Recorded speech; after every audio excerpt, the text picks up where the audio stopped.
Hey, what is up, everybody? Welcome inside the Guilty as Charged podcast. My name is Steven, and I am the host, as always. And joining me are my guys, Tyler and Alex. Alex, we'll start with you, man. How are you doing? How are you doing? Why did I say that so weird? Okay, I'm doing good. I don't know if Steven's grammar's doing good, but I'm here. I'm going to speak a little bit louder because I turned down my volume in response to bird complaints. So let's see if this works. I don't know. The audience will tell us. Yeah, sounds good. We'll troubleshooting on the fly. So Tyler is here as well, man. Tyler, how you doing? I do good. Why waste time? Say lot word when a few word do trick. Yeah, he got it. My grammar was fine, man. I just said dawing instead of doing. I don't know why it came out that way, but it wasn't the grammar. I was just... not. You are. Oh, we know good. It's never the grammar with you. Grammar sometimes off. I'm not perfect. It's all good, but have a fun show planned for you guys today. We're going to talk about Brandon Staley's press conference. There wasn't really a ton from the players to take away, but apparently Justin Herbert is lifting a lot still, which is great. I love that those are the questions that we're asking. So we'll talk about some of the takeaways from Brandon Staley's press conference, and then we're going to do a tier ranking list of the Chargers offensive playmakers, if you will, the key pieces, kind of depending on how we view those players and their standing around the league. So going to be a fun one. Before we get started, Tyler has the comment up at the very top of the chat. I don't know if it's pinned or not. I don't know if you can do that until after the fact, but up at the very top of the chat, a link to the link that you need to become a member on YouTube for our show. We really appreciate all the extra support there. It has some great benefits, so check that out. Later today, I'm going to be posting a giveaway that is... Thank you, Tyler. Always on top of it, posting it in the chat right there.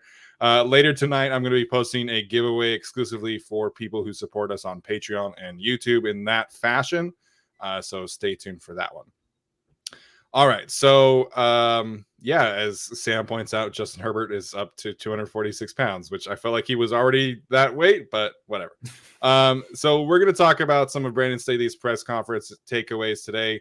I think the one that kind of caught a lot of attention, at least according to my interactions on Twitter, and of course, Alex's name today, is the lack of an appearance by Mr. Jerry Tillery. Brandon Staley was also asked about where Tillery stands within the defensive tackle room, and I thought it was really telling to how he put that, especially because of what we had heard about how Tillery was viewed within the building, and not just by the GM, but also by the coaching staff. And the way that he explained it is that they have players who are already proven players, who are already established players in the NFL, and he would put Sebastian Joseph Day and Austin Johnson in that category. And then they also have players who are not established and who are trying to prove themselves. And that's the category that he put Jerry Tillery in, and others. He didn't really mention other players, of course, because he was specifically asked about Jerry Tillery. So, Tyler, what did you make of that comment specifically? And what did you make of Jerry Tillery not showing up to the start of OTAs today? I thought it was very refreshing. And let's go back to the Jerry Tillery thing, him not showing up. I don't know what everyone expected when you have a player who's told that they can sit out the entire preseason and has 80 whatever percent of the snaps, the fourth most on defense, the most on the defensive line, gets to play that many snaps with no competition, and his job is just all there for him, unopposed. And then people are kind of surprised that he didn't show up to OTAs. Yeah. Well, like he's had his Tillery had a phenomenal camp. Great. Coach says I had a phenomenal camp. That's awesome. I get the preseason off and I get to play the most snaps. I'm doing something well. What a great plan. So it's not a real surprise to me that he didn't show up. I'm not saying that that's Staley's fault. I'm not saying that Tillery's arrogant, but it doesn't surprise me given where he was standing last year. That said, this change to this year, it's so refreshing to hear that they have camp battles, or it sounds like, again, it could be BS, but it sounds like there's going to be camp battles. We heard as much when they first signed Morgan Fox. We talked about that Morgan Fox is going to be competing for that job. And now for Staley to come out and say that, yeah, we're trying to find our starters. We have some proven guys. And he did mention Khalil Mack as another one. I don't think he mentioned Joey Bosa, but that's kind of a no duh. It's so refreshing to hear this. We kind of knew about it. We knew about the bad stuff last year and the lack of competition, the no accountability, players wanting true competition. Now we see them bringing in depth for competition. We hear internally that they're going to be competing more, and that's the expectation. Now we hear from the coach himself there's going to be competition. It's a big step forward for this organization. I just need to see it, and I hope if Tillery still wins the job, I'm not going to say there was no competition. That I'm assuming there is competition, but I really want to see on the field that there's a legit competition among everybody that's not named, Joey Bosa, Derwin James, Khalil Mack, and those guys. Yeah, I think if you're talking about legit competition, then obviously it helps to have a player that can actually do that. So if he had said this before they had signed Morgan Fox, I'd have been like, okay, like who's he competing with? Joe Gaziano is a cool story and all. And I think that he's, potentially an underrated player, if you will. But, now that you have Morgan Fox there, a player who can, legitimately make an argument that he's more productive than Jerry Tillery and been that way for the last 2 seasons, even in, Carolina, where he was kind of rotating between edge a little too often. You have a player who's been there, done that, as opposed to him competing with, Joe Gaziano and Andrew Brown type of players. So, this is a really important season for Jerry Tillery, of course, and this is an important season for Brandon Staley to kind of, rectify those changes and be able to show like, hey man, like we are a deep team. This was our goal. And I think everything looks good on paper. But as somebody pointed out earlier, if we walk out into the season and Jerry Tillery is playing 700, 800 snaps again, it's like, okay, well, what was the point of all of these additions? So similar to you, I feel like we have to see it, but we can actually, at least it feels like it means something more this year in that regard, because they have a player like Morgan Fox. They drafted Otito. They brought back Christian Covington. There are bodies there that it can, I can actually see that being the case in training camp. So it's a positive takeaway. I don't necessarily think that it changes a ton, but they put their money where their mouth was, and they have actual competition for him. It is the good thing, obviously. Go ahead, Alex. Yeah, I was just gonna say, you put your money where your mouth is in that respect, and they also put they didn't put their money where their mouth is in regards to not picking up Tillery's 5th-year option, right? And so that I think is if we're talking about why Tillery's not super motivated to go to OTAs, I would imagine that's kind of part of it. On one hand, you would say not being there should be motivation for him to be there to have some breakout season, but like, if he ultimately knows that he's not going to be a Charger past this year, there is kind of part of that where I think he's just like probably not super motivated to show up super early out the gate. That's just me. But yeah, no, and like Tyler said, they went into last year with Tillery as a presumed starter, right? They didn't make him play any of the preseason to earn any of his reps. Obviously, still a less deep team last year than what you're going into this year. But this kind of reads like a team that was hoping for that 3rd-year leap from Jerry Tillery, so to speak, and then didn't get it, right? And then Brandon Staley very much laid out, hey, these are the proven players, these are the unproven players, and put Tillery into the unproven category as a result. So I think the coaching staff, in a sense, has seen enough of Tillery. They kind of know what he is. Obviously, he's still going to be a pivotal player on this defense, right? I don't think there's any world where he plays less than 600 to 700 staff in, the worst case scenario for injuries and all of that, or worst case scenario for his role even. But in terms of how they view him for the future, in terms of how they view him for this year, it's a stark contrast compared to what they viewed him as going into last year. Both comments made by Staley and Telesco by this point kind of changing their tune. Yeah, I do have to say though, like OTAs are voluntary. Like just for anybody who's about to say that, like, oh, it doesn't. I get it. It's voluntary. It's just like Steven pointed out on Twitter. If I were a guy who had 3, 4, 5 bodies brought in to basically replace me, and my 5th-year option declined, I'd probably show up to these. Also, thank you for some of the new members. Greg just joined. Ethan just joined. I really appreciate that, guys. Thank you. Yeah, I think that's my thing. Is like I'm not going to hold somebody accountable for missing OTAs, but like you got to be an elite player, man. Like JC Jackson, Austin Eckler, Joey Bosa, like that's the kind of player that's not at OTAs. Jerry Tillery, like you don't have any excuses, man. And like, of course, I'm not going to be like, well, he should be cut because he didn't show up to OTAs. But there's levels to this, because I think he might perceive himself as that kind of player, and he might perceive himself as very safe on the roster. But it's like, man, they added a lot of pieces to this defensive tackle room. I'd kind of want to, start off, the first day, if you will, on a hot note. And I know that he was there during the workout process and things like that. But it's like, this is the first time that your coaching staff is going to have like a real look in a practice setting at your whole group, because he's the only one missing. Like he was the only player that was not there. And so I don't know if he had a travel issue like JC Jackson did. That's why JC wasn't there. But I don't really think Jerry has a legitimate excuse. I'm just going to go out on a limb and say that he just decided not to show up today. Yeah, and I know Jay Rogers knows him, but it's not a great way to endear yourself to a new interior. I know it's the same guy, just switched over, but it's not a good way to endear yourself to a new interior defensive line coach who wants to put his stamp and wants to put his guys out there. Yeah. I'll just say I don't know much else to say. Andrew Tillery, as my lawyers have advised me against it, but if they took out $10.8 million out of my bank account in 2022 or 2023, I'd probably be pissed too. So I'll sympathize with Jerry Tillery a little bit. I'm sure he's a little salty for sure. All right. So the other thing that, of course, is at least noteworthy, at least in terms of being news. Brandon Staley was asked about Kenneth Murray. He said that he's progressing well, and that he does expect Kenneth Murray to be back at full speed in time for training camp. Of course, that doesn't mean he will be back as a full participant in training camp or a scrimmage or anything like that.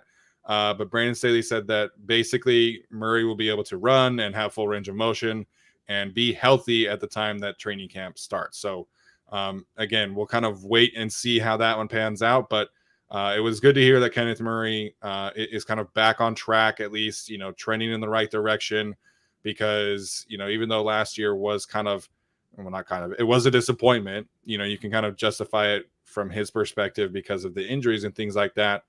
So if they're able to get healthy Kenneth Murray back and they're able to get him mentally right, then I think, we could see him bounce back this year. But again, this is another player who has a very important season at hand in front of him.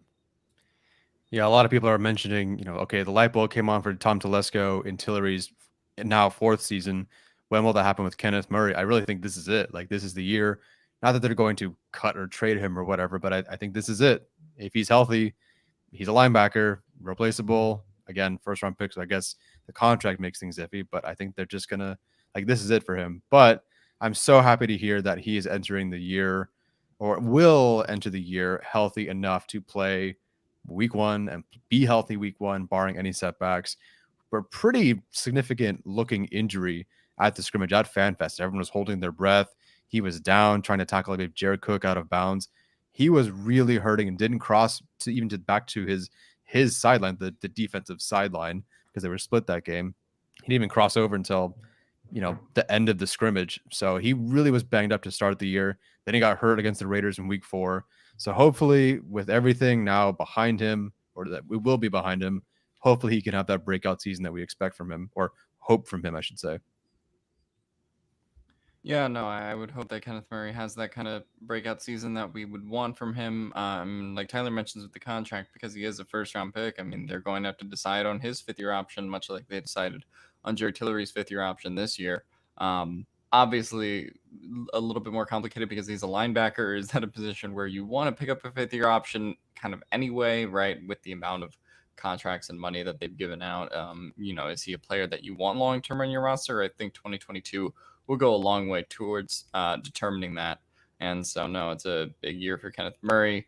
And so the fact that he will, be healthy for training camp, for, just going forward is, I think, incredibly important. But he's probably also a player that you probably want to hold out of the preseason just because of injury risk also. We'll see how healthy he is for that portion. But I would imagine that he's not going to play too many preseason snaps, also because they're fairly thin at linebacker as well. So I'm hopeful that Kenneth Murray is kind of returns to that 2020 form that he had in Gus Bradley's defense, and that last year we can just put behind us as an aberration. But I think we've seen enough to say that it wasn't quite an aberration despite the injuries, at least so far. So hoping for the best. If he's healthy, he's healthy. Yeah, man. I mean, there's a lot of comments going around right now. Like, whatever you think now of Kenneth Murray, like, I think his rookie season was typically what you see of a rookie linebacker. And, I think our expectations of first-round rookie players have been very skewed because of guys like Rashawn Slater and Derwin James and of course, Justin Herbert and Joey Bosa. But, playing linebacker, and even when you're going from, a simple scheme or into a simple scheme like the Chargers, like, he was asked to do so many different things than what he was doing at Oklahoma.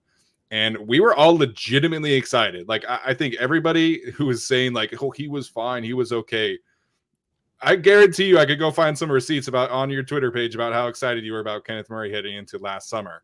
So I think there's a lot of give and take here in this specific situation.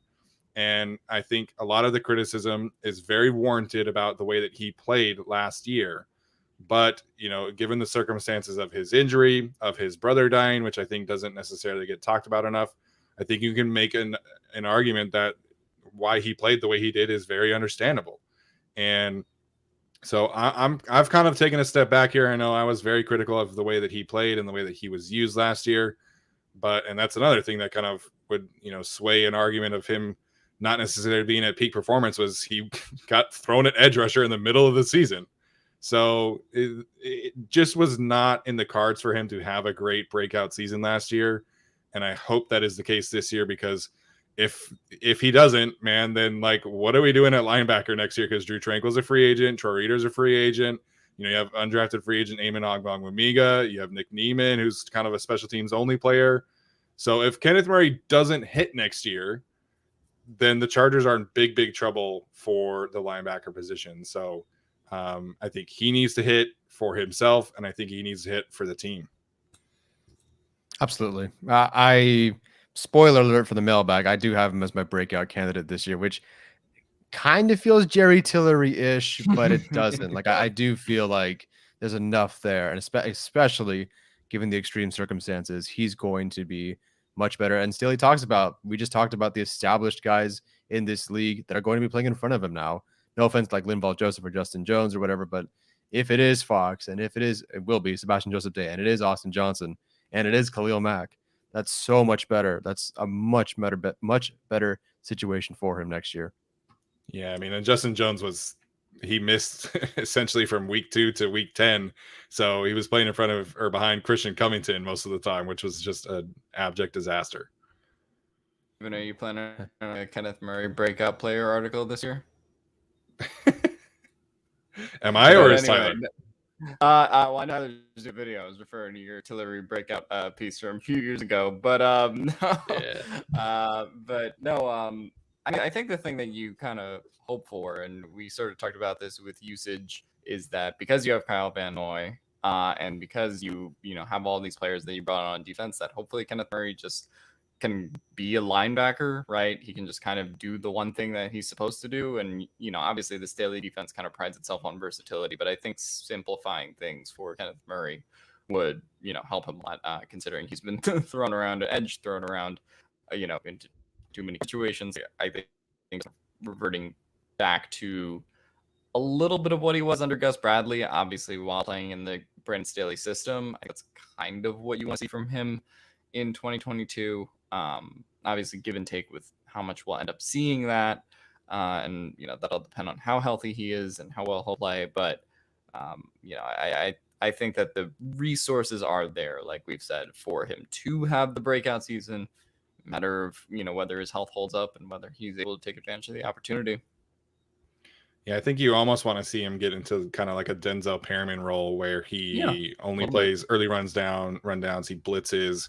You're not asking him to do a ton of coverage. And I think they have the pieces to do that. Like, I think with him, Drew Tranquill, and Troy Reader, if those three players are healthy and depending how much they actually like Eamon Ogbongbemiga, then I think you have, of course, along with Nick Niemann, and I think you have the players where you don't have to ask Kenneth Murray to be a 3-down player and have to put him in all these situations. And ideally, don't put him in one-on-one coverage situations at the end of the game in Week 18 in a must-win situation. But we'll see, man. We'll see how he progresses. As long as he's healthy, then I think he will be better than last year at minimum. So, good thing to see there. The last thing that I wanted to talk about, and then we can kind of get to things that you guys wanted to talk about, but the last thing that I want to talk about from Brandon Staley's thing is his specific comment about Bryce Callahan.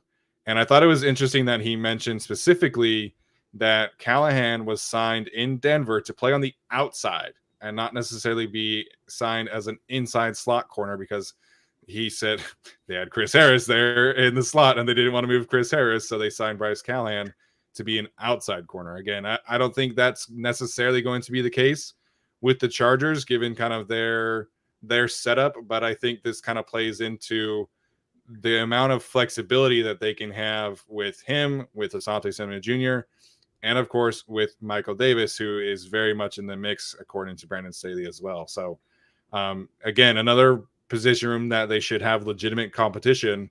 But yeah, man, him saying that they signed Callahan specifically to play outside was very interesting to me today. Interesting. I didn't catch that part. So that's fantastic. If they want to throw him outside every once in a while, great. Yeah, largely talking about getting to a point where the defense just has more options, right? And if you have the ability to keep him in the slot, when you want to keep him in the slot, or ASJ moves to the slot for, a down, or they move back to the outside, right? I think just having 4 guys that can play the outside pretty effectively, and let's say 2 players that can play the slot pretty effectively, like that I think is a recipe for success, and ultimately what Brandon Staley wants in this kind of defensive setup. So, I think, obviously a lot of that is going to depend on, in the same way in the Kenneth Murray conversation, whether Bryce Callahan can stay healthy or not, given his history. But I think the ability to play the outside is probably an underreported on thing, or something that we just didn't talk about because, of our history with Chris Harris, where we just went, oh, okay, he's gone. So now this guy comes in and he's slot. But, he was actually outside in Denver because Chris Harris was there. So, I think that's going to be an interesting thing to watch. Yeah, the point being, I think that Staley is mentioning here is that he really values that kind of flexibility. And so I think if you head into the season with just JC, Michael Davis, and Asante, and then kind of the depth pieces, then you have to play Asante in the slot, essentially. And so now he's going to be able to head into the season and kind of mix and match the players and, be able to, have legitimate competition. So you have 4 guys that you trust to come in and play valuable minutes, which is not really the case last year. So, if you want to, put Callahan in the slot and keep Asante on the outside, you can do that. If you want to move Asante to the slot and put Michael Davis on the outside, you can do that as well. So I've said this before, and I still feel like this, and I think training camp will kind of, lend itself towards this same kind of thought process. I think that you have JC and you have Asante start on the outside in base packages, and then whatever you want to do in nickel and dime, you can bring in Bryce, you can bring in Michael Davis, or you can bring in JT Woods and kind of just mix and match those 3. But I believe Asante is going to take a big leap forward and be that outside guy and be a really good cornerback too in this league. So I think that's where that's going to stand. But if Michael Davis rebounds, then maybe he kind of returns to that starter form. I don't know. Yeah, either way, love the options. Alex, any thoughts there? No, same. Love the options. Not a whole lot of other takeaways from the state press conference because I didn't think there was too much other stuff to say. But no, I definitely think Bryce Callahan and the theme is just kind of versatility throughout the defense, and I think Brandon's talked a lot about that. Yeah, absolutely. So as Teresa says, you can tell Brandon Staley is very excited about the depth options that they have, which is a far cry from last season. So that being said, let's dive into these tiers. We're going to sort and rank, if you will, the Chargers offensive key players based off of, kind of how they stand in the league. And, are they in an all-pro tier? Are they in a top 10 tier? Are they a solid option? We're kind of messing around as Tyler has oriented this list. Are they an average starter with upside? Are they just an average starter? Are they an emergency backup?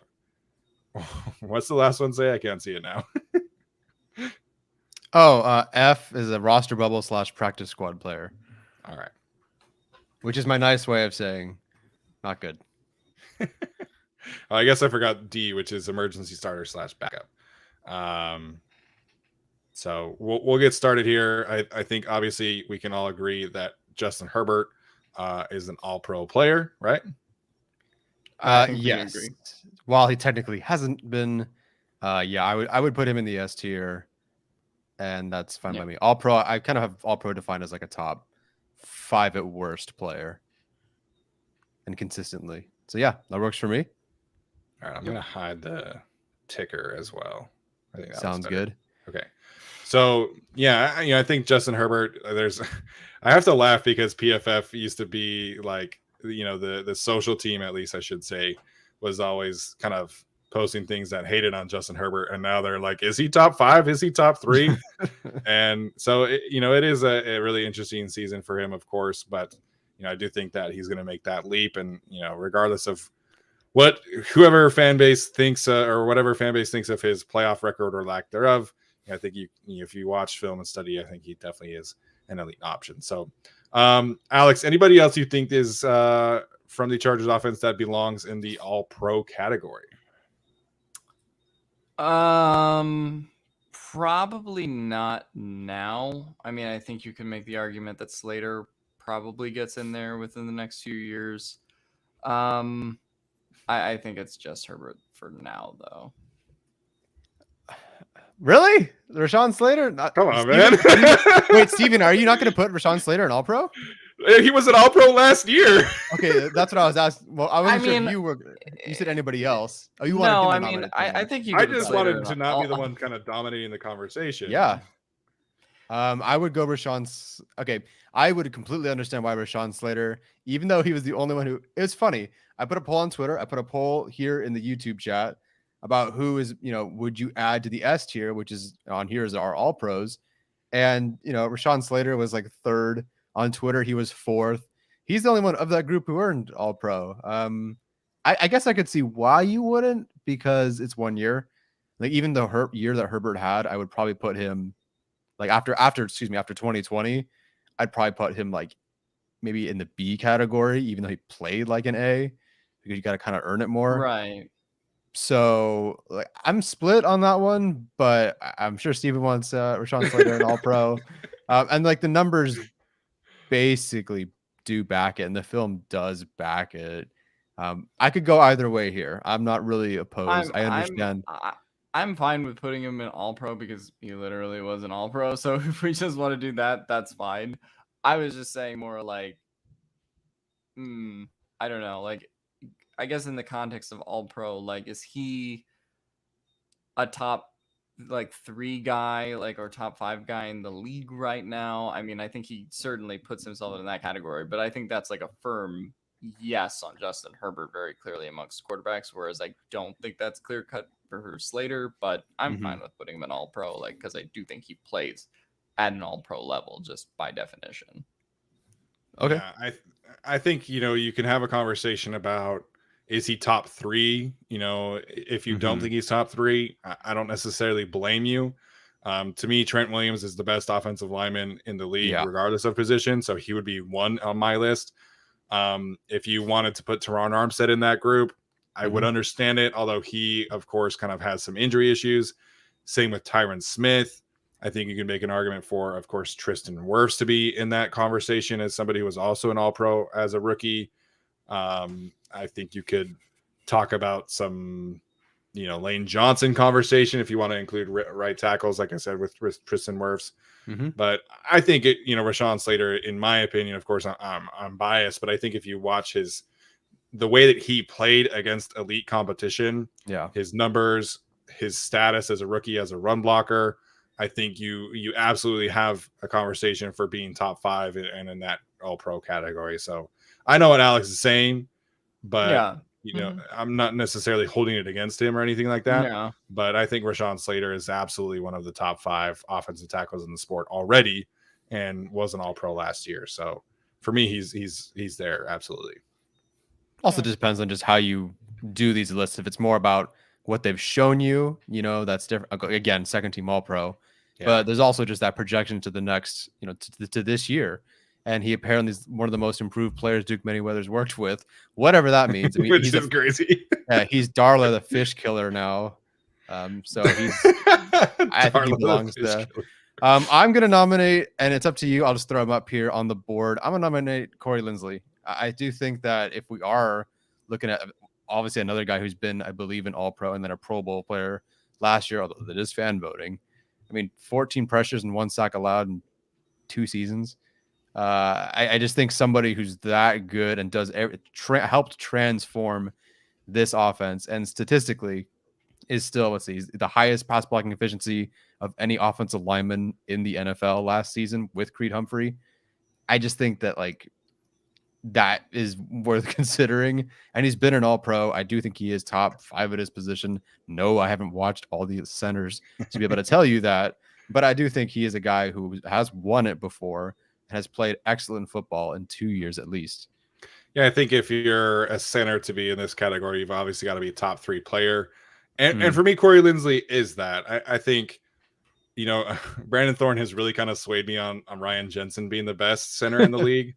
And I think that's a totally fair argument. I think, you're talking about more of a scheme-proof player.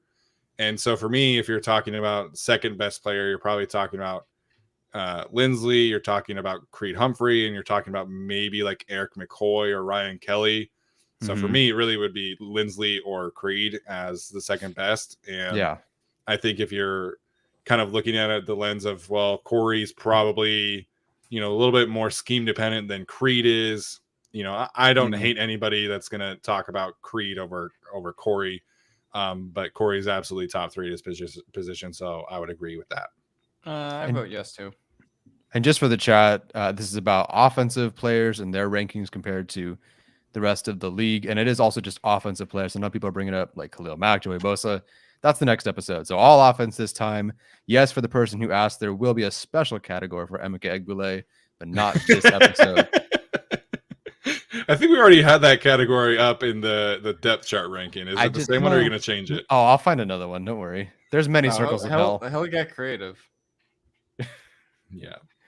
All right. So I think the next place that we probably should start is, I think Austin Eckler would be the next one to rank here. Obviously somebody that had 20 touchdowns last season, somebody that was, I think, 6th in the league, regardless of position or not regardless of position, but in terms of skill players and scrimmage yards. Really, the only running back that outproduced him from a yards perspective was Jonathan Taylor. He obviously did not earn All-Pro. I think he was a Pro Bowl alternate, if I'm not mistaken.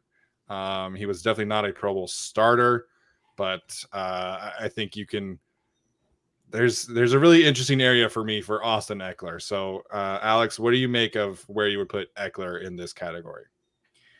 Okay, well, first, when we say top 10, are we just saying top 10 at their position? That's what we're... Yeah. Okay. Yeah. Yeah, I mean, I think Austin Eckler is a top 10 running back, probably somewhere between 5 and 10, but based on, his year last year, Ended up getting snubbed. He was snubbed from the Pro Bowl, right? Yeah, he was not a Pro Bowl. Yeah, he was not a Pro Bowler. How did we fail to do that? Yeah, I still don't understand how that worked and how he put up the season he did without being a Pro Bowler. But yeah, I really don't get that at all. But Austin Eckler is a clear top 10 running back. Obviously, that changes from year to year with guys getting older, but I think you put him in there right now. I mean, I guess the real question mark, if we're just saying top 10 at their position, and I don't necessarily want to lean into this conversation, but is Keenan Allen still a top 10 receiver? I do think yes, but I guess we'll get to him in a bit. I have thoughts on that overall. So, do you want to know who was a Pro Bowl running back instead of Austin Eckler? Oh God. Crap. I remember somebody this, I hate. But I don't remember. It's not. Well, Najee was Najee Pro Bowl. No, Najee wasn't either, and I think Najee has a better case than the guy who actually was. Oh no! Who is? What division? The AFC West. Was Edwards Hilaire? No, Josh Jacobs was a Pro Bowl running back, man. Okay.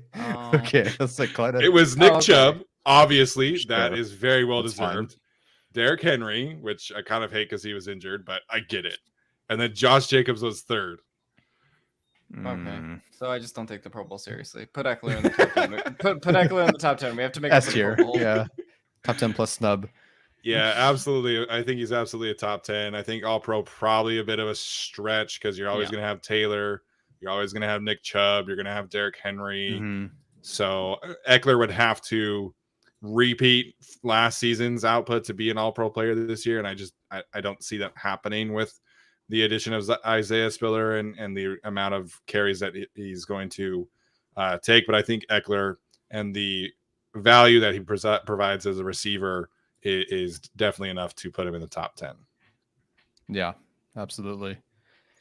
All right. Well, we can talk about Keenan Allen now. I think it definitely is a much tougher conversation with all of these young players that have come in with Justin Jefferson and Jamar Chase. And you know, you can make an argument probably for Devontae Smith, I guess. Probably not, but I've seen some people kind of float that around. So I think he's probably at the back end of the top 10 now, but I still think I would put him in the top 10. Yeah, I would. I was putting together a list to look at where Mike Williams kind of should be paid.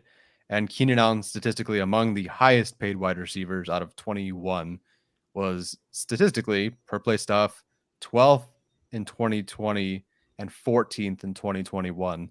So statistically, he's never really top 10 wide receiver. You just kind of have to acknowledge the skill set and what he can do, the career longevity, the respect that he has. I do think he fits in the top 10, but there's a legit chance that if there's a small decline in production this year, and then a couple of guys jump into the league and just crush it, there is a legit, case for him not being in the top 10 next year. Sure. I don't think he's a top 10 receiver anymore. I already know I'm going to be outvoted 2 to 3 on this, so that's fine. And I don't really have an objection to his perception as a top 10 receiver. But if we are strictly going, are there 10 guys better than Keenan Allen? I think the answer is yes now. I mean, just going down the list. I mean, Devontae Adams, Cooper Kupp, Deebo Samuel, Justin Jefferson, Jamar Chase, CeeDee Lamb, Stephon Diggs. None of us are putting Keenan over Tyreek. I don't think we are. I think then you get into the debatables, and that's like AJ Brown, Godwin, Lockett, and debating that with Keenan Allen. Oh, obviously. Sure. I forgot DeAndre Hopkins. So that's another one. And I don't think Christian Kirk. No, I didn't mention Christian Kirk. He's getting paid like it though. Congrats to Christian Kirk for scamming the league. Also didn't mention Mike Evans, but yeah, I mean, I would vote for him to not be in the top 10 if we're just strictly going top 10 at their position. But I think he falls really anywhere between top 8 wide receiver and top 13 wide receiver. I think it's hard for me to put DeAndre Hopkins in that top 10 conversation, and it would be harder for me to put him in than it would be Keenan, because he didn't really produce at an all-pro level in 2020. And he was injured last year. He's going to be suspended this year. So I think Hopkins is tough for me to put in the top 10. I think that's. Did you mention CeeDee Lamb? People are saying CeeDee Lamb in the chat. Yes.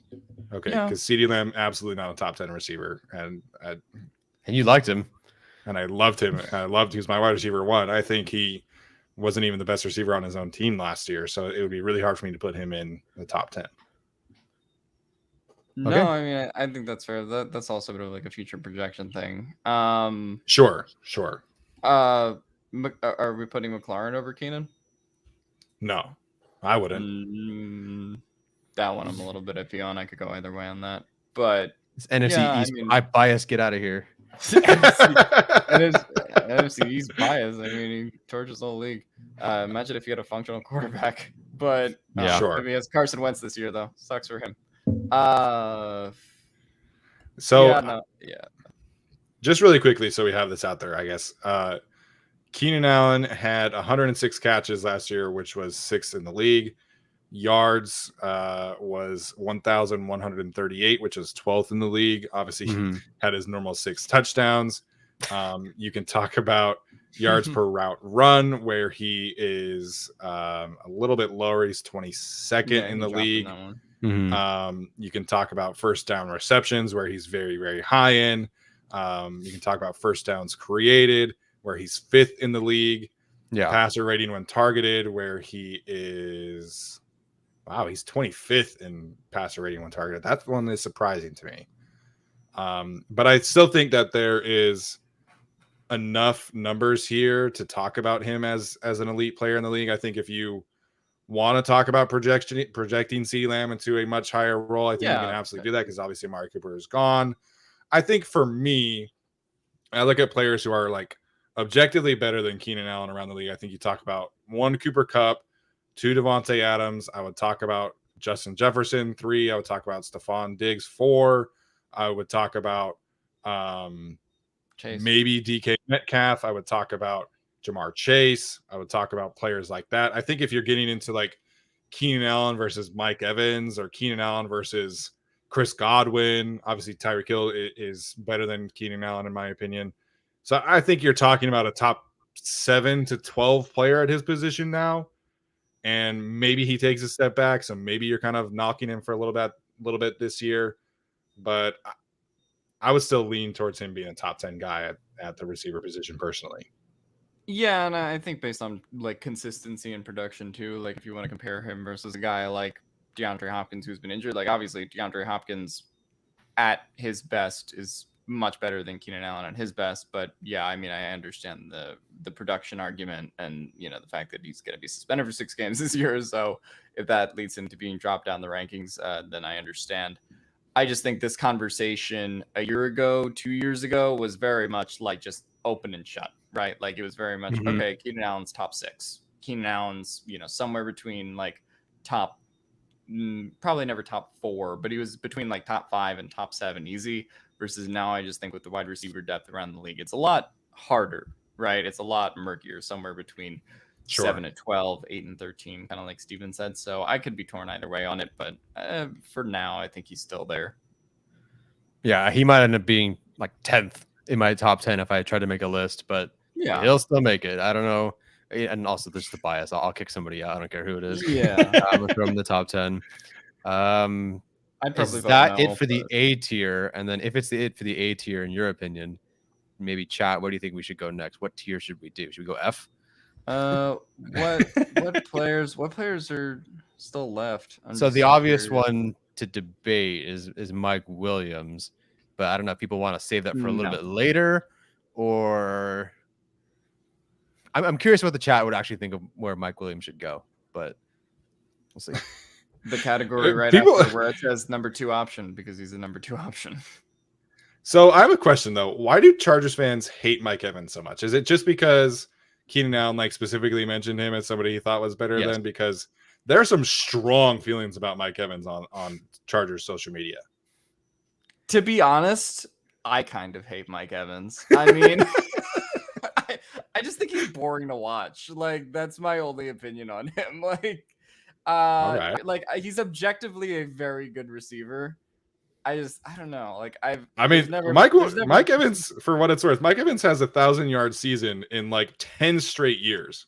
Yeah, I don't know. And but, that's like, what Jameis Winston is as quarterback for 5 of those years. That's true. Well, but Jameis is also an advantage to that though, because he would throw 5,000 yards and 30 touchdowns and 30 interceptions. So I mean, Sure. that's not to be fair. I don't have strong opinions on him. Like I think he sort of falls in the Keenan Allen vein of like he's never been like a top 5 guy. Like he's always Sure. kind of been in that conversation, but there's not like a decisive quality like a Jefferson or a Chase or an Adams even, where it's like, okay, this guy's top 3 for this reason. Like, so that's kind of how I feel about Mike Evans. But I mean, obviously he's been in the league long enough and has put up, you know, the number of 1,000-yard seasons that he's have. So it's not like you could say he's like a compiler or anything. Like he's good. Sure. If you want to argue that Keenan Allen is better than Mike Evans, I agree with you. I understand that. But people comparing him to David Boston or saying that he's ass, like, okay, like let's calm down a little bit. Like he's unquestionably a top 12 receiver in my opinion. I think it's just more some of the perception things. Like he'll get 1 touchdown and 10 yards in one game. Someone's like, haha, look, that's the only thing that he does. Or he plays with Tom Brady, so it's like I hate him too. Like you hate watching him. I do think there's a little bit of a Mike Williams component to his game where it's like, oh, he just had 230 yards. Oh, then he had 2 straight games of 40 yards, right? So it's like there is that element to it too. I don't, just based on their builds and like, you know, how their targets kind of vary from game to game. Yeah. All right. Well, I just had because there were some strong opinions going there about Mike Evans, so I wanted some clarification there, I guess. But all right, let's talk about Mike Williams here, since you know I have the PFF sorted to receivers already. So we'll just run down some things about Mike Williams. Receptions, obviously, a little bit down the list. That's not really his thing. He had 76 catches, which was 24th in the league. He had 1,146 yards, which was 11th most in the league last year. He had 9 touchdowns, which was 8th most in the league. Let's go over to, I guess I should do yards per reception because that's where he's kind of known for. So he had 15.1 yards per reception, which was 4th in the league. This is sorted to 50% of the targets. So obviously somebody like Jalen Guyton or you know, somebody like that would be higher. But yeah, so talk about yards per route run. Mike Williams was 11th highest in the league, which is pretty good. Contested catches, he was 2nd in the league. Terry McLaurin first. So there you go, Alex.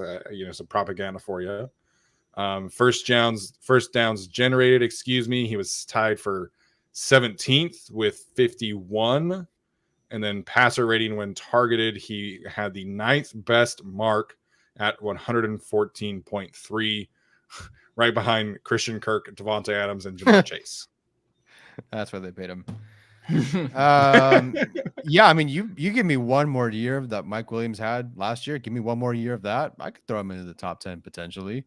But no, it was just that same thing that I did for Keenan Allen. It was for Mike Williams. And yeah, Mike Williams was 5th last year when Keenan Allen was 14th. But the year before, Mike Williams was dead last. So you just need to show me a little bit more consistently outside of a contract year. And then I can maybe put you in the top 10. But for now, he's like a strong B tier guy right now. Yeah, I mean, pretty strong B tier guy, second option. Don't really think he has the potential to get to the first tier, or like if we're talking about him as a top 10 guy, like partially because Keenan Allen's here, and also because I feel like we kind of know what Mike Williams is at this point, which is very good, right? Like, but I don't know. Is there one quality that Mike Williams can get so much better at that he's going to be in the top like 10 decisively, or like potentially top 5? Like, I don't really see that happening personally. I get the one, like, okay, if he puts up another 1,100 yards and, you know, he continues his like current pace, like, yeah, eventually he'll have enough stats. But like, I just don't, I see him as somewhere between 10 and 15 right now. And I think that's probably just where he stays, right? Like, I just don't see some potential for him to get into top 10 at his own position. And that's not really either also because of Mike Williams or Keenan Allen, the fact that they're like not decisively in that category. Like I just think wide receiver is so deep around the league right now that you just have all these guys that are, that you have to kind of like argue and fight with who's better. Yeah. Like that's just how deep the position is compared to what it was 2 or 3 years ago. So for me, I would put Mike Williams probably between 10 and 15. If a couple guys get injured, I think he could climb into the top 10, but I think he probably just stays in that range. Yeah, I think if you're talking about like best case scenario for Mike Williams, I think you could make an argument for him being in the top 10, right? Because there were, like we mentioned this on our last episode, or they might have been the Q&A actually, where there were a few games where Mike Williams was definitely under targeted and he was definitely getting open. So, in a best case scenario, he gets up to 1,300 yards, 12 touchdowns. As Bart points out, he can improve the drops. Maybe you could make an argument at that point in terms of his best case scenario. He could be a top 10 guy, but I think he's comfortably in the B range. I would probably end up bringing him somewhere in like the 12 to 18 range because Alex is, talking about how many of these, great receivers are in this, league now. I think it's just crowded. So I think he's definitely in the B tier here for sure. Yeah. Okay. I'm actually surprised how unanimous that is in the chat, which I get. Like, I totally agree. And we all agree. I'm just surprised considering how much groundswell of support was him while he was getting his contract, which again, I understand. It's just, they were like, let's get rid of Keenan Allen. Let's trade Keenan Allen. But then the chat is unanimously dozens of comments. Oh, he's a B tier guy. So it's interesting to see that work that way. All right, we'll pick up the pace a little bit here. Let's do the 2 Chargers guards at this point. Okay. I would put Zion Johnson in, or you can do, let's do Zion first. I'm putting Zion here in the category with upside because I feel strongly enough about him where I'm very comfortable about him being a solid starting level guard at this point. Maybe he kind of hits the ground running like Rashawn Slater did. I'm not necessarily going to predict that, but I think it is in his cards. So I'm comfortable putting Zion Johnson in that range right there. Would that change for you if you were staying on the left side? No. Okay. No. Yeah. I think that's a fair placement for him as a rookie. I think you can make the argument that he's pretty pro ready, and I actually wouldn't mind putting him in solid starter B category, but we haven't seen him be a solid starter yet in the NFL, so I get the point of putting him there. Yeah, definitely.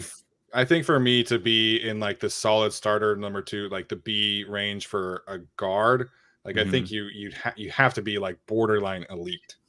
And I think that's in the cards, which is why I put him in like the upside category here. But I'm not putting, Matt Filer in that range. And I think Matt Filer is a really, really, really good player for the Chargers. But I think with guards, you're talking about, obviously for me, Quentin Nelson is in that range. You're talking about Joe Thuney is in that range. You're talking about Wyatt Teller for the Browns is in that range. Alex Kappa for now the Buccaneers, I think, would be better in that same category. So I think guard is so hard to make it into that tier right away as a rookie, but I think it is possible. So I think I would put Zion there, and I would put Matt Filer in the average starter category. I would put Filer in the average starter with upside. There's nothing really else to see, I guess, at this point, but I feel like he was better than an average starter. Yeah, I'd probably agree with putting Filer in C too. Fine. So I guess Tyler, when you're talking about, sorry, wait, okay, I can't see with my glasses. I meant that I would put him in the C plus category with Zion Johnson. I guess I'm just asking, how much better do you think Matt Filer can be than last year? I mean, I guess I'm saying I already think he is that good, right? This is kind of the thing with the tier list, but it's kind of I wouldn't quite put him in that B tier, but I also wouldn't put him in the C tier, so I put him in C plus, even though I obviously don't he is what he is at this point, but it is, very good. Like, he stabilized that left side of the line along with Lindsley and Slater. So, and we've potentially talked about him kicking out to right tackle. So for me, that also could be the upside. Like, if you think he's going to be better or stabilize that right tackle spot compared to what it was last year, like, that is upside on some level for the team. Okay. So that could be a point for him. But I just feel like he falls in between B and C, and C plus falls in between B and C. So that's kind of where I'm putting Filer. I gotcha. I guess I was just kind of thinking about this differently in terms of like not necessarily being like a C level starter, but like where he would rank in like specifically in the guard position.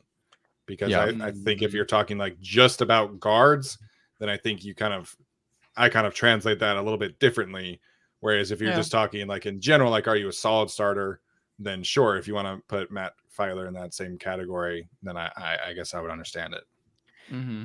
Yeah, going into this, I was actually going to put Matt Filer in the B category, but like you said, like borderline elite. But then again, if Mike Williams falls, I guess, into the solid starter number 2 option.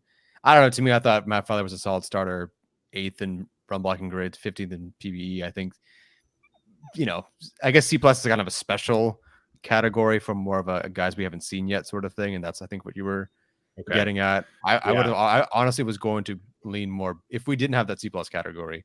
I was leaning more B than C. So if I'm not putting Filer in the upside category only because there's no upside left, there is upside, but there's no like new undiscovered upside. I personally would put him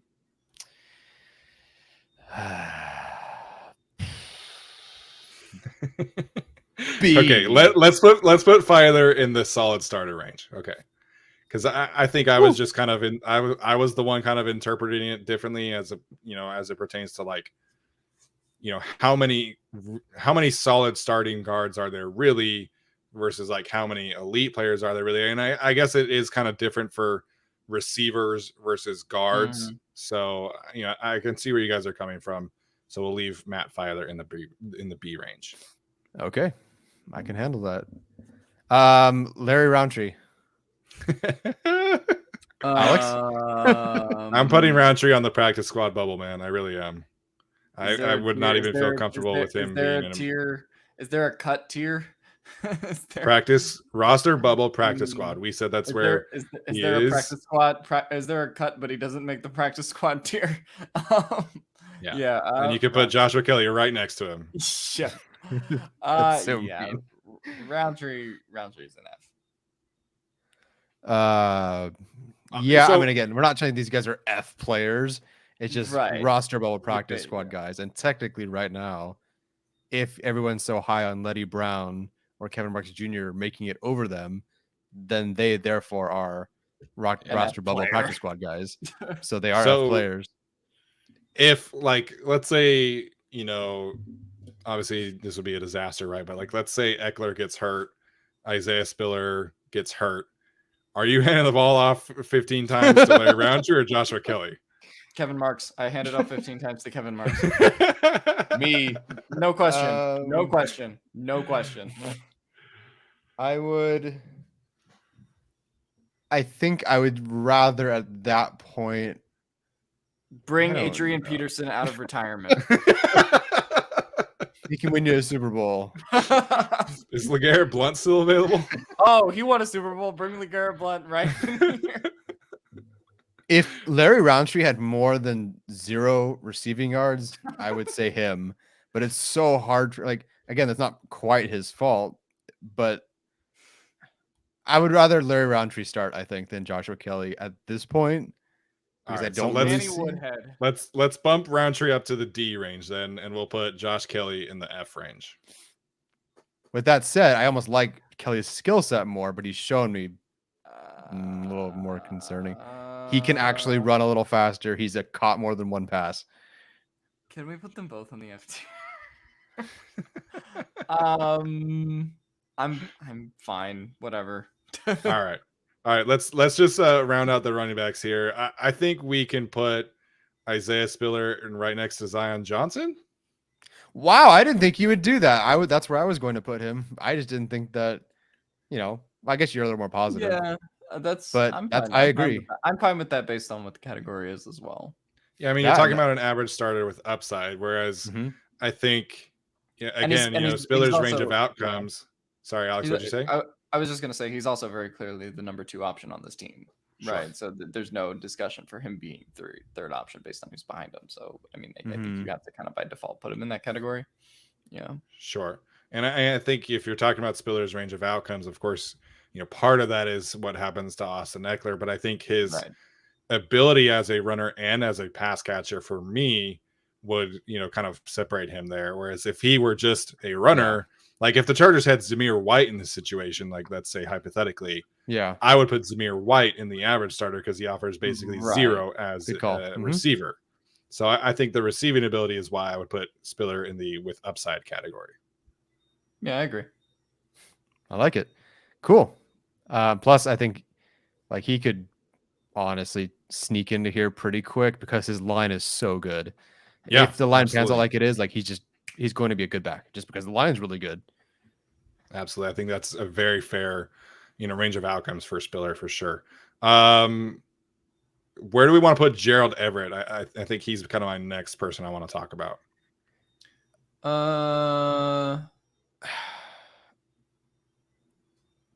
Based on how we've done these categories, I kind of say B.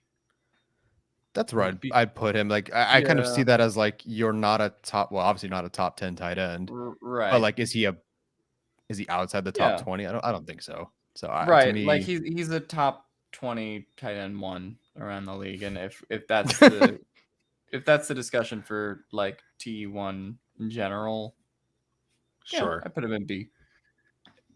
I think worst case for him would be next to Spiller, right? Yeah, because the upside for him is he gets Justin Herbert. And so yeah, very true. And Russell Wilson doesn't like throwing to tight ends. So I mean, you could debate between B and C+, but based on his production recently, I'd put him in B. Yeah, I agree. Let's put him in the B tier as well. Cool. I like it. All right. We are just trying our best to avoid the tackles at this point. We'll save that for the end of the show. we'll wrap it up with that, I guess. All right, where are we putting Josh Palmer? We actually kind of made this category. Wow, it's tough because Spiller, Palmer. Look, Palmer had in the 3 games he had more than 30 snaps, an average of 50 receiving yards and a touchdown in each of those games. I think he's an average starter with upside, although he's not really a starter. I mean, I guess it depends how you view Jalen Guyton as well, and how you really define starter. In the C tier. So you're putting him in the without upside tier? That sounds so okay. mean, but... no. I'm not saying like I'm not saying that he doesn't have upside. I'm just saying like that's the tier that you would put him in. Yeah, and also just like there's in the case of Zion Johnson, it's like okay, he's starting from day 1. In the case of Isaiah Spiller, it's okay, he's RB2 immediately. Like the path to production for Josh Palmer, I think, is murkier because it's like, all right, we think Guyton's wide receiver 3. You can make the argument that Palmer is, but even if Palmer takes that step forward, he projects as the number 3 option at his position on the team, no matter what. So do I believe he can become better than an average starter like at some point in his career? Yes. But if we're just talking specifically 2022 based on his production last year, then I think he kind of has to be in the C category by default, just because I think the road to him getting the production needed to be put in the B tier is much murkier than like Spiller, Johnson, or even Jalen Guyton for that matter, because of how Jalen Guyton can kind of get those numbers. Tyler, how are you interpreting this? Yeah, so for me, it's kind of like okay, it's more where I have Jalen Guyton. Like to me, right? Is Jalen Guyton a backup? And do I think he'll be a backup this year? I think he can take a nice small step forward. And to me, Jalen Guyton, granted as a wide receiver 3, is your starter number 3 option. To me, Palmer's a 1 tier above that. So wherever I have Guyton, I do think Palmer's 1 tier above that. And so to me, with Guyton as like an average number 3 sort of guy, I think Palmer with that plus makes a little bit more sense. Just one bump ahead of him. So like if I guess the difference maker for me would be, similar to like we were talking about with Kelly and Roundtree. If anything happens to Keenan or to Mike, I think we all have more confidence that Palmer would be the guy to kind of assume a larger role than Guyton would. Yeah. I don't think Guyton's role changes if other people in front of him get injured. Right. Yeah. I don't disagree with that, I guess. Yeah. So that's just kind of, so I would put Palmer next to Spiller, and then I would put Jalen Guyton in the average starter number 3 option range. Palmer there works for me. So, Alex, would you have Guyton in over here, or would you put him more here? No. He's above Roundtree. All Roundtree should still be. No. Do not put Guyton in that same tier. All right, sounds good. And again, I've said this before. I feel like Jalen Guyton gets way too much hate on social media. I think he's a solid number 3 option for a team. That's because they only watch the broadcast angles. As the people responsible for the GAC bump, even though Jalen Guyton called one of my questions crude, he does not deserve to be in the same category. That's right. That's right. All right. So who do we have left besides the tackles? Is Xander Horvath? Xander Horvath, baby. I got Donald Parham, Trey McKinney too. All right. Let's. Xander Horvath. I mean, he's a starter. He's a starter with upside, right? I mean, because he's top 10 in his position. He's top 10 as a fullback right away. I mean, how many can you name them? I don't know. I don't know how many teams use fullbacks these days, man. Okay, so does Horvath kind of have to be in starter with upside because he's going to be the starting fullback? Like on that technical level, I feel he has to be in C+ tier. No, I think he is. Obviously, Kyle Juszczyk is the best fullback in the league, and I think Patrick Ricard is probably second. Like, I'm going to look this up now. I'm going to look at how many. I know the Raiders are going to use one. I think they did use one. I think they brought a different one over. Right. Chiefs have Janovich, however you say his name. Is he still on that team? I don't know. Is Derek Watt still in the league? Where's Bobby Holly? He is, but they drafted Cam Hayward's brother, and I think he's going to replace him. Yeah, that sucks for Derek.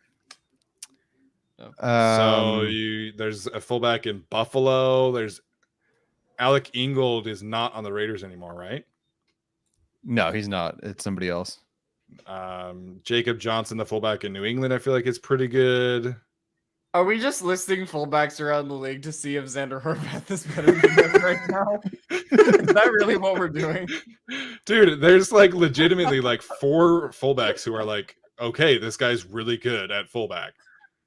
So I don't know, man. Are we gonna put Xander Horvath next to Keenan Allen and Austin Eckler right now? I think we should just do it. I'm dying over here. Let's put Xander in the average starter with upside, because I don't know how we want to quantify how many fullbacks. Like Teresa, like name 9 fullbacks better than Xander Horvath. I can name 4. I can't name you 9 fullbacks. Oh, Nolan said CJ Ham. Okay, thank you. There's another one, so I can name 5. Thank you. Oh my gosh. Oh man, that was too funny. All right, let's do Chicken Parm, Donald Parham next. Where are we putting him?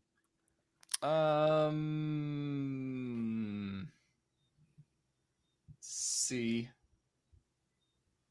I think I like him in the upside category, but they just don't ever use him. Right. I like him in the upside category in theory, and like I like him in there in theory, but I think that you have to put him in the C until further notice, also because of like the health issues. Like, I mean, that's the thing to consider there. And also, like, I think he can start when he's asked to, right? Like, if Gerald Everett had to miss a game, like, we would have confidence in Donald Parham stepping in, but I sort of get the idea of putting him in the C+ range, but for now, until we see more, I'm putting him in the C. Yeah, I think that's fair. I think, yeah, if you want to, Nolan is pointing out, the 6'8" ability, the yards after catch ability, red zone ability. I think I would put him in the average starter with upside. I don't know if the Chargers would do that. That's a good way of putting it too. Like I think he's in a tough spot because I feel like if they really viewed him as a long-term guy, they would have given him an extension. Maybe. I don't know. He has less than 200 yards in 2 seasons. I mean, each season. So I'd say C. I don't know.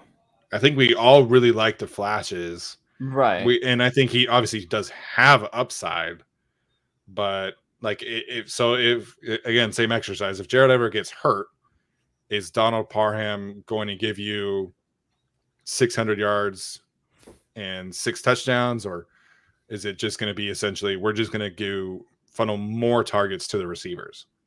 And so I think it's probably the latter. So I would put Parham next to Jalen Guyton there. Okay. That's fine. I get it. And the production honestly warrants it at this point. Not that it's entirely his fault, but I get it. Yeah. We do have DeAndre Carter, by the way, still. Okay. Let's finish tight ends though. Let's go with Trey McKinney here. I think you kind of have to put him in the D category At this point. because he's just until we see more, right? Like you guys just said.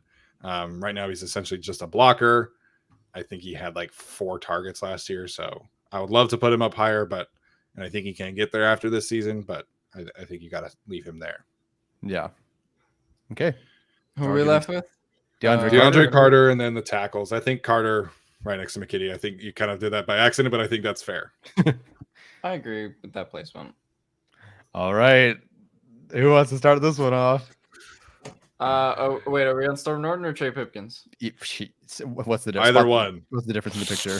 Yeah. All right, let's start with Trey Pipkins. D. I guess we're saying D tier. I think if I were to, it's so difficult because like I'm trying to bank on Pipkins' upside that he might have shown, but then he never showed really. So let's start with Norton because Norton's the easier one to rank. F. Norton is he's an emergency starter or backup. I think that's comfortable for me. He's not an average starter. I think statistically he was one of the worst starters in the league. In relation to the Chargers roster, yes. But if the Chargers had a better starting right tackle right now, I feel like we would have him in F. Like, well, I don't think that Storm Norton is a bad enough player to be a practice squad player. I think if you put him on a different team, unless that team is just like obviously you put him on the Eagles, who have an amazing group of tackles, you're not keeping Storm Norton on the roster.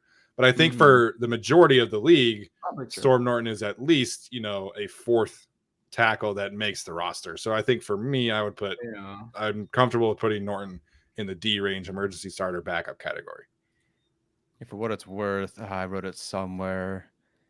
His Pro Football Focus rushing run blocking grade was what, like 8? Where the heck was it? 14th out of 53 starters. So there's that. That feels way too high, but knowing what I know about Storm Norton's tape, I don't know. I cannot imagine why anybody would feel that highly about his run blocking. But I'm fine with Norton there, and I think Pipkins deserves to go right there as well. That's fine with me. So we just have the Joshua Kelly tier. That's brutal. Okay, this is what I'm saying. This feels mean to Joshua Kelly. It does feel really mean. Because like him and Roundtree are kind of the same thing at this point. Like, are we really saying Roundtree's that much better? I mean, I think the Chargers probably think that, but like, I don't know. They're kind of the same thing to me. I think Kelly's fumbles make him in a worse tier, personally. I guess. And we know what Roundtree barely touched the field.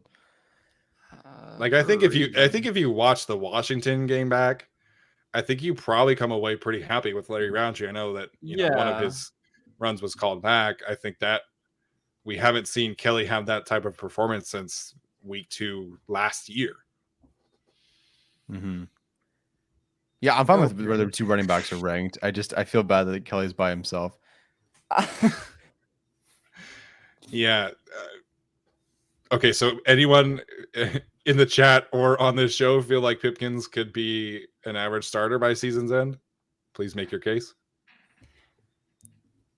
Oh, people will make their case. You've already been crapped on Twitter That's for true. not Yeah, believing in Trey that's true. Pipkins. You hate the Chargers if you don't think Trey Pipkins is gonna be the great right tackle. Yeah. 90% of Chargers Twitter doesn't even know how to use that Express VPN to switch to UK Game Pass to watch Trey Pipkins. But shut up, Steven. Yeah, I think, people always say to me like, well, Duke said that he's improved. And I think Duke obviously knows a lot more about offensive line play than I do. Mhm. Yeah, right on cue, Duke. That is hilarious. But like Duke really vouches for Will Hernandez and Billy Price, who are objectively awful NFL players. So I think there's a lot of give and take here with people who, in their opinions, like I think Daniel Jeremiah is probably one of the best draft evaluators, but he has misses too. So Yeah. in my opinion, like, from what I've seen from Trey Pipkins, I'm comfortable putting him as an emergency backup or emergency starter backup category. I think you would make the argument that Trey Pipkins could be in like the C or C plus tier, like by the time the season is over. But right now, I mean, you have to put him in that tier, and like there's no team right now, or there's not many teams, I should say, other than the Chargers that Trey Pipkins is starting on. I think the Chargers indeed might be like one of the only teams, maybe one of 2 or 3 teams that Trey Pipkins starts on. Yeah. So, yeah, like I'm based on that alone. Like if you wouldn't start for 28 or 29 teams, then I don't think you could be in the C or C plus tier. Like Guyton would probably be wide receiver 2 on more teams than Pipkins would be OT1. So same Pipkins isn't OT1 on any team in the league. That's what I'm saying. Like Parham is TE1 on more teams than Trey Pipkins is OT1. So sure. Yeah. Like I think the range of, like if we had the space and we wanted to do a D plus with upside, I think we could put Pipkins there if we really wanted to be very nice. But D plus with upside. that would not fit on the graphic here. That was my pitch to get a C in most of my classes. Yeah. D plus with upside. Like my thinking was very mean to Joshua Kelly. Like it does. But okay, we also didn't put like the other, like we didn't put Maurice French on here or like Jason Moore. That's true. So like if we really wanted to, we could be a little bit nicer and put more players on here. Yeah. But just with Trey Pipkins, like I think people are saying like, well, what he did last year was better than what Norton did. Like I think Norton had 2 really, really terrible games against the Cowboys and the Raiders, the last 2 games. But I think overall Norton is about the same kind of level of player as Pipkins. I really do. And I think if you objectively look at the film of what you watch Pipkins do against the Chiefs, you see a player who's getting a ton of help. You see a player who's getting a ton of scheme support. And you're not really watching him go up against any really good players against the Broncos because all the Broncos players were out with COVID that week. So I think you can make an argument that Pipkins has some upside here to get better. I don't think you can make an argument that that is legitimately what we saw last year. Yeah. Do you guys want to split it just to split it? Just so to really...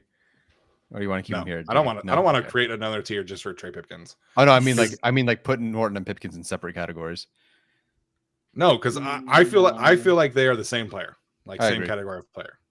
Yeah, I think you can argue Pipkins has more potential if you want to say that, but I mean he did have to be heavily helped in the games that he did play last year, and I mean I think I guess I would say Norton is bad, but also good games Trey Pipkins has that people that just also weren't as good as people think they were. So I mean that's kind of where I'm at. So I'm fine with putting them in that same tier. And Chorizo saying Micah Parsons and Max Crosby made Storm look like a light drizzle. They did that to everybody, and literally they everybody. Done it to Pipkins too. Yeah. So again, cool. Like the range of outcomes for Pipkins is that he improves out of this tier, but I don't think we can say that now because of what we have seen from him in the past. I mean, Yes, Right. he improved throughout the season, but he also gave up 10 pressures in the preseason against like literal third string practice squad players in 3 games. So That's true. like it's context of the whole season, not just what we saw in the Chiefs game where he had a ton of help, in the Broncos game where they were not playing anybody good. Yep. Cool. Well, this is it, guys. Official list. I'm sure everyone on Twitter will agree with every single pick. Yeah. So cool. I feel good about this list. Like I said, I think you can make certain arguments here and there. Maybe we split a category, but if you feel that strongly about Trey Pipkins, show me. Like, go watch the film of what you are seeing and show me. And if I think I'm wrong, I will gladly admit that. And so that's just how I feel. Rank Senor Clemente. Can we create a tier lower than F? Also, he's not on the roster, and thank God for that.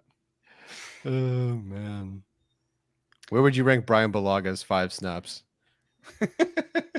I think because of Brian Bulaga and who he is, you'd have to put him in this average starter with upside category. If he plays. That's the upside. If he plays, that's the upside. The upside to play more than 5 snaps. Alrighty. All right, Tyler, Alex, any final thoughts before we head out for the evening? Nope. Just happy to do that. That was fun. Can't wait to go to defense. I think that's a little more in flux, a little more interesting. So that'll be a lot of fun. Yep. Nope. Excited to get to the defense and, split this into 2 episodes so we have more content in a long off season. You're not supposed to tell them that, Alex. A little bit of inside baseball. Butters ID pointing out that we should do this after the season to see what changes. I think that's a good idea. We'll bookmark that and keep this for next year. So that's going to do it for us today, guys. Thank you so much for tuning in. Those who were here in the chat, appreciate all the comments and the feedback and all the live conversations. If you are listening to this on Apple or Spotify, please leave us a rating or review. We always appreciate all of that positive feedback. So that's going to do it for us today, guys. We'll see you later.